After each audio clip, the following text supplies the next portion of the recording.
Welcome to That Entrepreneur Life, a podcast about entrepreneurship that takes you from idea to launch and beyond. Each week, your hosts, Andrew Lees and Clint McPherson, discuss different business topics aimed at adding value to any entrepreneur's journey. Welcome back, everyone, to another episode of That Entrepreneur Life. I'm Andrew Lees, and I'm here, as always, with my co-host, Clint McPherson. What's up, man? How you doing? Not much, brother. Just coming off the weekend, starting the week right by, kicking off another episode for our show, keeping the momentum going for 2021, and welcoming our special guest today, Dr. Kelly Henry, to the show. How you doing? I'm great. I appreciate the opportunity to be on the show, guys. Yeah, we're excited to have you on. It's an honor to have you on the show, Dr. Henry. Before we get into our questions today, can you just tell our audience quickly who you are and what you're all about? Absolutely. I'm a formerly trained chiropractor. I practiced for 20 plus years, mainly in New Mexico, and built up two very successful clinics. I did that on the foundation of great customer service, which I just happened to back into, but saw the impact and started studying it and developing it and understanding it better and followed that through to obviously help me with my businesses. I retired in 2018 and sold my practices and decided that I wanted to coach and consult with businesses on improving their customer service. I've been coached and consulted for many, many years. I saw the impact of my life in that arena as well. So I just meshed the two together, being a coach and consultant and knowing the impact of customer service and move forward with helping those that I can work with doing the same thing. Yeah, for sure. So as you mentioned, as a retired chiropractor, Dr. Henry, with multiple clinics, right, and now a customer service consultant, I mean, you touched on it briefly just then, but can you actually take us back to when your entrepreneurial journey actually started? What year, when did the light bulb come on, and what is it about entrepreneurship specifically that led to where you are today? Well, being a chiropractor is being an entrepreneur. I graduated from chiropractic school in 1998, moved my young family from Dallas to Phoenix to conquest the world, basically. That was my attitude. I was excited, enthusiastic, but got to Phoenix and fell flat on my face. And it was quite a wake-up call. Didn't know how to run a business, didn't know how to start a business, didn't really know anything. And so I had the opportunity to buy a business in New Mexico and moved that way in 1999. And it was a small community where my wife was from. And that's where I set down roots, moved forward from there. But when I was in Phoenix, I learned a lot from some docs that I worked with that had been in practice for many years. They really gave me a great foundation for being a better business person, being a better entrepreneur, understanding what I needed to do. It wasn't about just being a chiropractor. It was about being a business person as well. And no matter what your business is, you have to have a balance on being good on the business side, being good on marketing, being good on customer service and all the attributes for a good business. But you also have to balance that out with being good at whatever you are providing, whatever service or whatever product you're providing as well. And that's what happened for me in Phoenix. They helped me to understand that balance that needed to be created so I can move forward and be more successful. Yeah, I think that's especially hard for businesses like that. Like if you're a chiropractor, or my wife is a dentist. So dentists are kind of, I feel like, similar because they have the freedom. If you're like, a medical doctor who has to be in a hospital, you don't really have that freedom. You're not really you're not going to be an entrepreneur as a doctor of, like, let's say you're an orthopedic surgeon. It's just, you're just not going to, you're going to be affiliated with hospitals, and you're going to be working with a group or with somebody else, right? But if you're a chiropractor or a dentist or other disciplines like that, you can do your own thing. You can be on your own. And I feel like sometimes, at least from what I've seen in dentistry, I think a lot of people think that, oh yeah, I'm just going to go start a practice. It's going to be super easy. I'm pretty good with the dentistry part of it. And then like business is going to be a piece of cake. And the good news with a business like that is everybody has teeth. So kind of like, and it's a well-established industry, so marketing isn't rocket science for that kind of thing. But yeah, I think you can definitely get caught up in like, oh, it's going to be really easy, really straightforward. And I think a lot of people have trouble with that. Absolutely. And that's the beauty of being an entrepreneur. You can call your own shots. You own your own business and you can do that, but you're also on the hook when you are starting out to calling your own shots and not knowing what to do or doing the wrong things and so it falls squarely on your shoulders. And that's certainly what happened with me initially starting out. That's one thing that I like to encourage entrepreneurs that, it's difficult at first, and that's okay. Sometimes, most of the time you're going to struggle. That's okay. Learn from it. Keep moving forward. Get coaches, read, learn, study, evaluate, and just keep pushing forward. And eventually you're going to break through and gain that success. But don't let those initial failures or that initial struggle stop you from moving forward for your goals and dreams. Yeah, definitely. So, and one of the things that we were talking about offline that you found so helpful to growing your business and to being successful in business is customer service. So I definitely want to talk about that. When I started my first business, my thought was I wanted to stay as far away from customer service as possible. It's kind of embarrassing to admit now, but I really wanted to have as little interaction with other people as possible. Sell a product, here's my product, buy my product, end of transaction. Don't ever call me. Don't, no questions, nothing. Right. So, but over the years, I've really learned how critical, amazing customer service is to every business. Can you explain from your perspective why customer service is so important? And why are there so many companies that really just are not getting it right, from small businesses up to large companies who are just terrible at it? Yeah, what we find is there's kind of two mentalities that businesses will have. The major mentality, ones that really most businesses fall into, is being sales minded, transaction minded, just always generating more new customers, selling more, focused on that idea. And then there's that small percentage of businesses, and there's some of the biggest businesses in the world that have focused more on service. And when you focus on service, the funny thing is it'll help you create more sales. It enhances basically everything else that goes into a business. And that's where that's my goal, is to help businesses see that. Let's shift that thinking from being so sales minded more into service minded.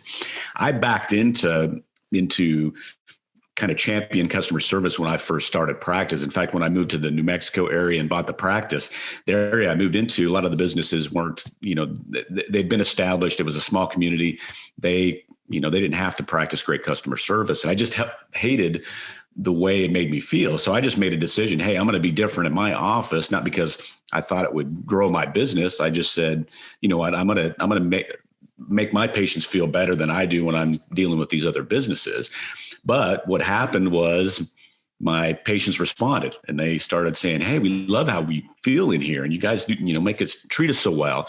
And I saw the impact of that. And that's what helped me grow and do that. But again, a lot of businesses think they have great customer service. And most businesses do have pieces of great customer service, but synergistically, they're really not doing that great a job. There's a lot of holes and a lot of deficiencies. And unfortunately, that's what the customer, the consumer, the client, the patient will see. That's what they'll key into.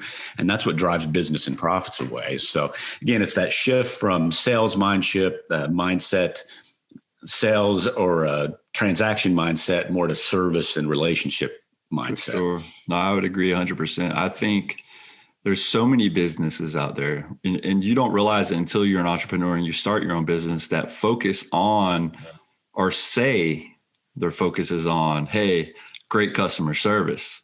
but do they actually execute that great customer service, right? Are they living up to that? Because it's a noticeable thing, right? So the one company that comes to mind right off the bat is, Chick-fil-A. Their customer services is just on a different level, and they're a fast food restaurant, right? And you don't see that at a McDonald's. They can care less. They basically throw the bag of food at you on through the drive-through. You got to actually get ready to catch your drink without it spilling on you. They want you to get in and out as soon as possible and just go. They're really transaction focused.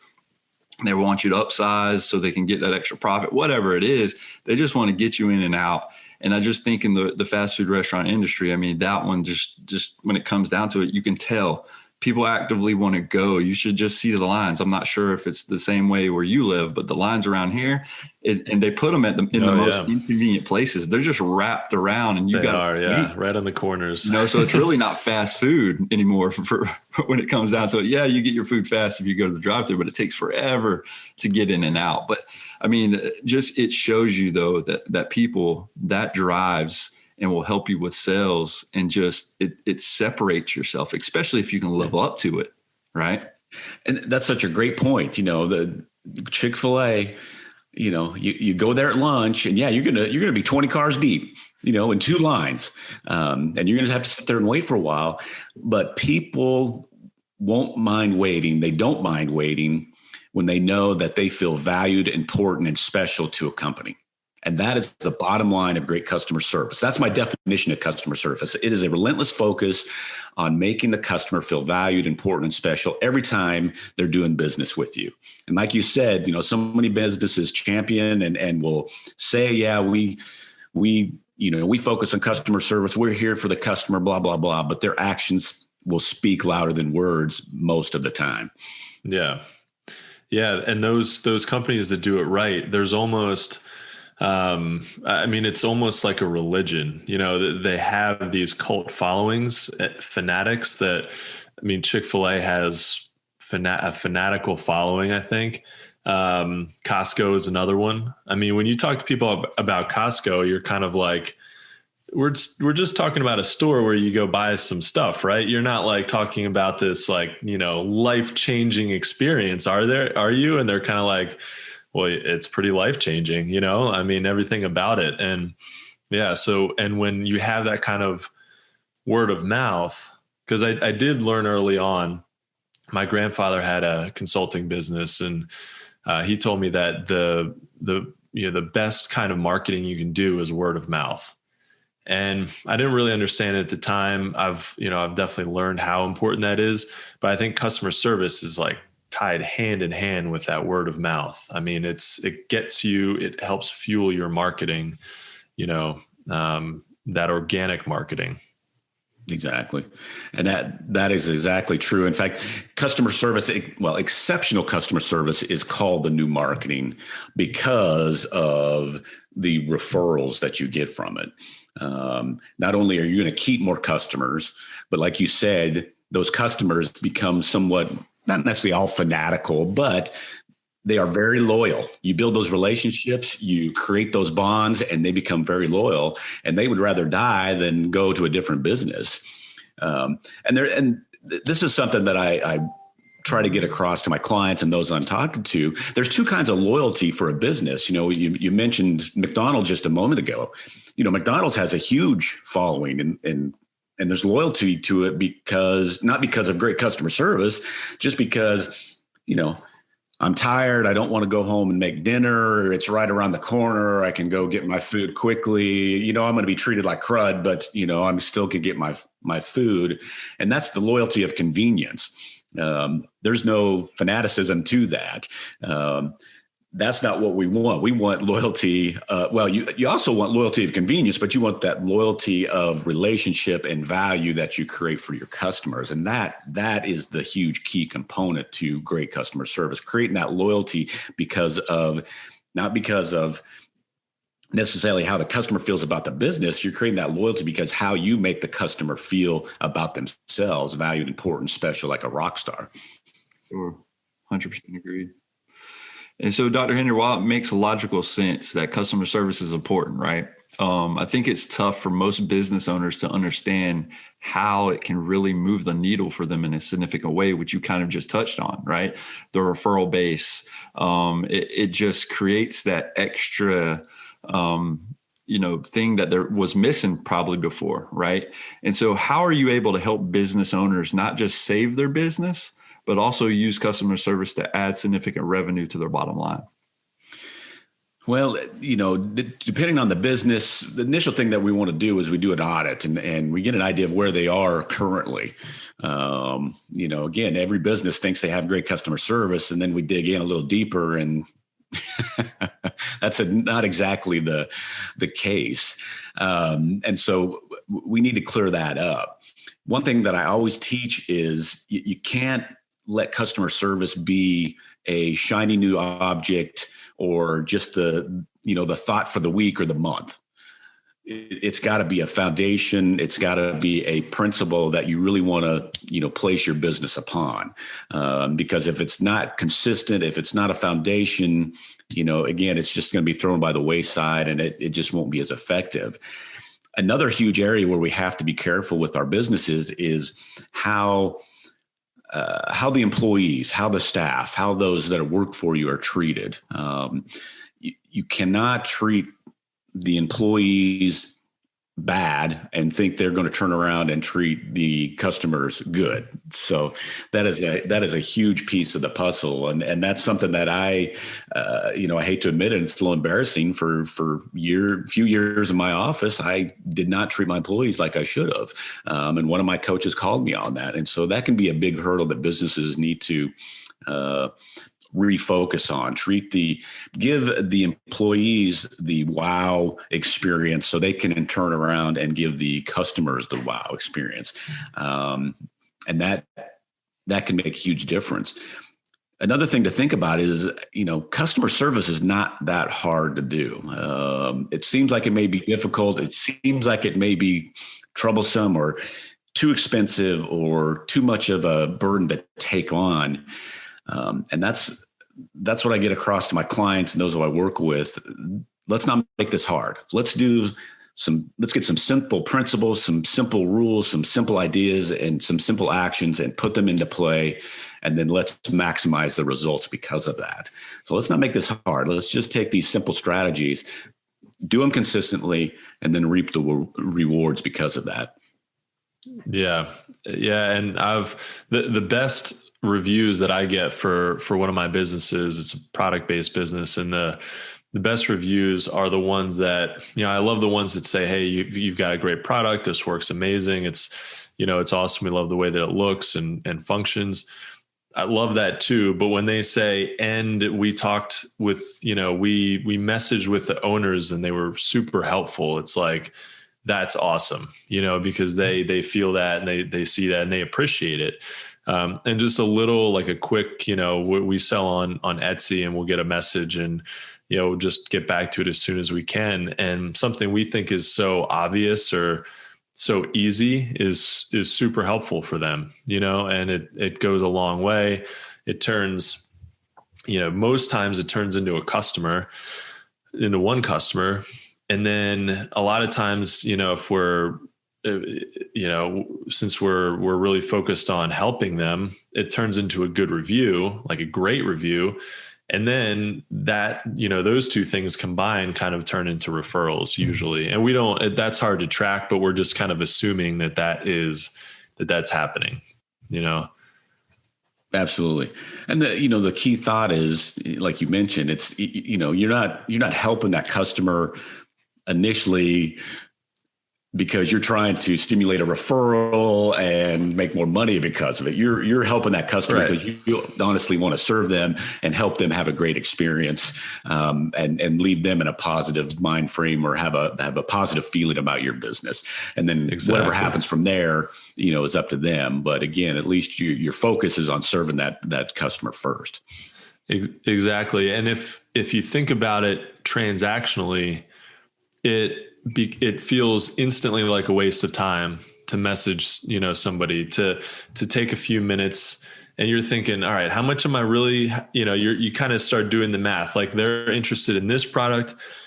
factor in the cost of goods, marketing expenses, commission to Etsy or, to whoever, Amazon or whatever. And then, pay our, we actually don't have employees for that business, but, you divide it over the myself, my business partner. I'm like, okay, this is what I'm going to make on this. How much is it worth my time for this one potential order? I don't even know if they're going to order it. And so when you start thinking like that, it becomes like a job. It becomes painful. And so I really just think about it like, I'm so excited to help this person, whether they buy or not, whatever, and if you don't think about it transactionally, then whether it's going to make you $1 or $100,000, I think it makes it so much more enjoyable too. And then when they just say, hey, thank you so much, that's it. That was the reward right there. Then everything else on top of that is gravy. Exactly. And that, again, there's a lot of talk and recently that, we shift the verbiage for customer service to customer experience. Mm-hmm. But for me, it always boils down to service, and if you're truly serving somebody, you're not looking at what you'll get in return. You're looking at how you can make that experience good for them. So it's got to be from a service level and an attitude of service. My mission statement in my chiropractic offices and what I recommend my clients take on as their mission statement is to be the best part of that customer, client, consumer, patient, whatever the case may be, day. Be the best part of their day. You're not looking at being the best part of my day because I'm making more sales. Let me have that attitude of, hey, how can I make their day a little bit better and serve them in a little better manner? And you can't help but reap some rewards of that, but you have to have that service attitude first. Yeah, I love that. So, Dr. Henry, through your entrepreneurial journey from the highs to the lows, what has been the most difficult thing about being an entrepreneur? And how do you get unstuck so you don't lose traction? Like you just said, there's been some ups and downs. One of the things that helped me the most is understanding that there's no such thing as failure. And I'm not sure who said that. One of my coaches actually helped me with that, just to understand there's no such thing as failure. There's only feedback. So I've had a lot of things that I've put out and done and, have wanted to grow and just, things didn't happen like I wanted to, like we all have had. Well, all you have to do is not take that as a failure, look at it objectively. What happened? Where did it go wrong? What can I do different? How can I change it? Do I need to go in a different direction? Whatever the case may be, look at it objectively, learn from it, and start moving forward more intelligently is what it amounts to. So that has helped me tremendously. The other thing is and this is what I teach my clients. This is actually the first foundation principle that I go over with my clients is to foster a positive attitude, a positive mental attitude. Life's tough. There's negativity hitting us from every direction. It's just the way it is. And so that can really stifle your strength and your drive and your want to push forward. So a positive attitude doesn't make everything right. It doesn't make everything perfect. It doesn't make everything work out like you expect it to or like you want it to. What it does is help you keep an attitude that it will eventually, because I'm going to stay in a positive mindset. I am going to keep filling my head full of positive information, affirmations, whatever the case may be. So I can keep pushing forward and be more successful. So those two things have helped me tremendously through the ups and downs, through my journey, my entrepreneurial journey. Yeah. And I like how it's almost just a rewiring of the brain, right? If you start realizing, that there's failure doesn't exist, right? Or failure doesn't come unless you quit, right? I mean, it's the one thing, as long as you keep going, and you stay true to the process and believe in yourself and just keep refining everything, taking a step back, getting feedback from coaches, getting feedback from people, customers, and just continue to refine the process. You never fail along that way. You might, like you said, have a couple bumps in the road, but I mean, it's just rewiring the brain and realizing that, look, the only time you truly fail at anything is if you quit or if you just give up or throw the towel in. That's when, you know, you lost. But a true entrepreneur, a true individual that wants to succeed will never just throw in the towel, right? They might, again, pivot and go in a different direction, but you're not going to truly throw in the towel and accept defeat, because, again, that is failure. And if failure doesn't exist in your mind, or you have that, you know, rewiring of the brain, you're going to just be that much more successful, because, again, you know that just stay true to the process. This is what I need to do. This is where I slipped up at. This is, man, that was terrible. Let's make sure this never happens again. But realizing that, you know, will help you get so much further along in your journey. Absolutely. And that's one thing that I've had an attitude, a thought, you know, an affirmation, if you will, for, you know, almost my whole entrepreneurial life, is it's not if I'm going to achieve this goal or if I'm going to be successful, it's when. It's just a matter of when. And this stumbling block is not a stumbling block. It's a stepping stone from moving forward. And I've always just kept that attitude. It's, I've had to pivot, step back, you know, felt like I got beat up, but doesn't matter. It's not if, it's when I'm going to achieve what I have set before me. Yeah. Yeah. And a lot of times it seems like, you know, why didn't I succeed at this particular thing? And it feels like you should, right? It feels like, you know, sometimes I'll do something, I'll take an action, and then it won't do well. You know, it won't do well as well as I thought. And then I sort of, you know, I kind of get discouraged about that. But when you step back, you realize, oh, it didn't work because it wasn't terrible, but I could have improved a bunch of things, and I could have made, you know, minor adjustments to it. A lot of times, you know, those changes aren't even big ones that help, you know, really make it become successful, or you just have to keep doing it over and over and over and over again. I mean, even like this podcast, I mean, Clint and I we just dove in, you know, we're like, one day, hey, let's just start, you know, and ready, fire, aim. Yeah. Yeah. So, you know, and hopefully every episode gets a little better and a little better and a little better, you know? So even if we feel like, even if the idea is, I think if you look back on the first time you did something and, you know, and you think, man, I can't believe I put that out there. And that's a good thing, because that means that you've come so far and that you've gotten better and better and better, and that you didn't fail. You just, you know, you continue to improve and continue to persevere and press on. And that's something that, you know, entrepreneurs sometimes have a difficult time understanding and looking at objectively. There's nothing in our lives that we've ever done that we immediately started out good at, you know. Even if you had even if you are gifted in that area, you still weren't all that great. And you had to develop that gift and those skills, you know. I picked up golf again this summer and hadn't played in 10 years. And it's been tough, you know, and you know, I've had good scores and bad scores and good holes and bad holes. And I just have to realize, you know what, I'm not a pro. So quit having such high standards, just have fun, keep improving, you know.